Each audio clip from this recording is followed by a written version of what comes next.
Another day, another J. Fern's wife story. Ito yung isang cockerel na papuro ni J. Fern sa aming 7 times winner brood cup. Nakakatuwa ang cockerel na ito dahil namanan niya ang katawan ni Tanda. Ang laki ng katawan niyan. Ganda. Pinuro ka ng vitamin B complex ni J. Fern. Parehas yung full naman ng katawan doon sa 7 times. Oh, Kasing parehas ang katawan. parehas yung hubog ng katawan. Mahirap magpalaki ng mga manok na inbreed. Buti ngayon kahit papano ay may nakalusot na 2 cockerel at 2 pullet. Nung nakaraang breeding season kasi ay wala kaming napalusot kahit isa. Nakakatuwa na kapag ganyan nakalaki kaya alagang-alaga yan ni J. Fern. Yung mga kasamahan niyan ay malapit ng alpasan sa range area pero itong mga anak ni Tanda ay iiwanan daw dito sabi ni J. Fern at dito lang namin naalagaan.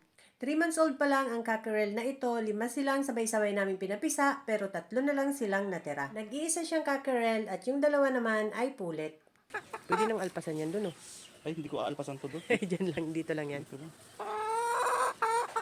Yung isang anak ni Tanda.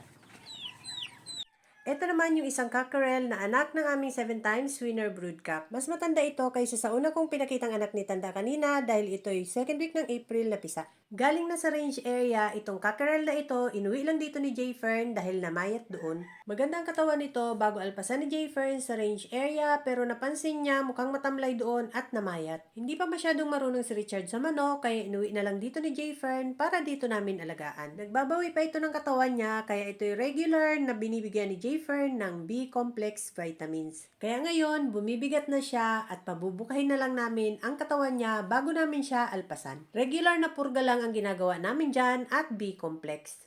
Kinabukasan, pagkatapos magbitaw ng mga manok nila J. Fern ay pinaliguan ito ni Richard. Mainit na ulit ngayon kaya halos weekly na ulit kami nagpapaligo ng mga manok.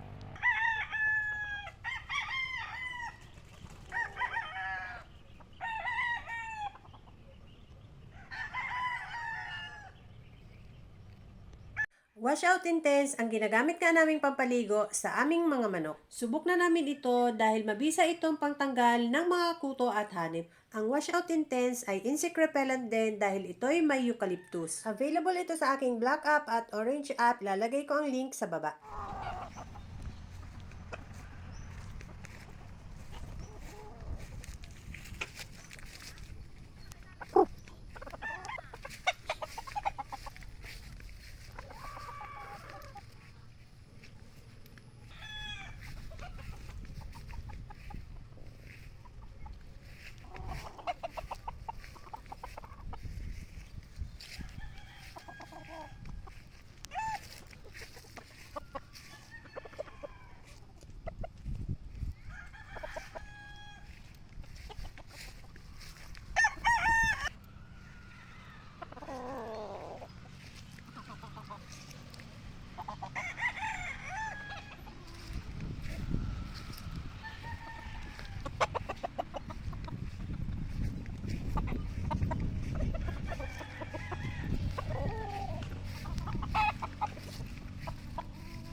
Tiktik ang init, kaya bago magtanghali ay halos patuyo na rin ang mga manok. Presko na naman ulit ang pakiramdam nila at nanariwa na ulit ang kanilang mga balahibo.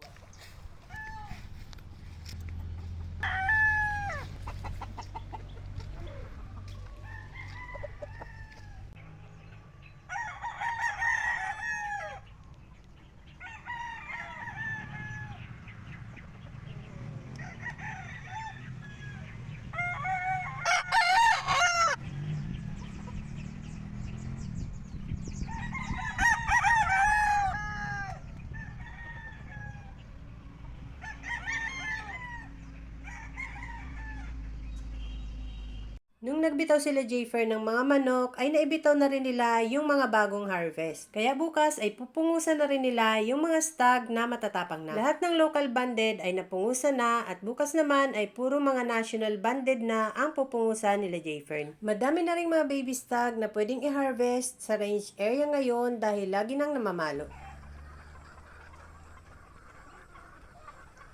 That's all guys. Thank you so much for watching. Please like, share, and follow for more.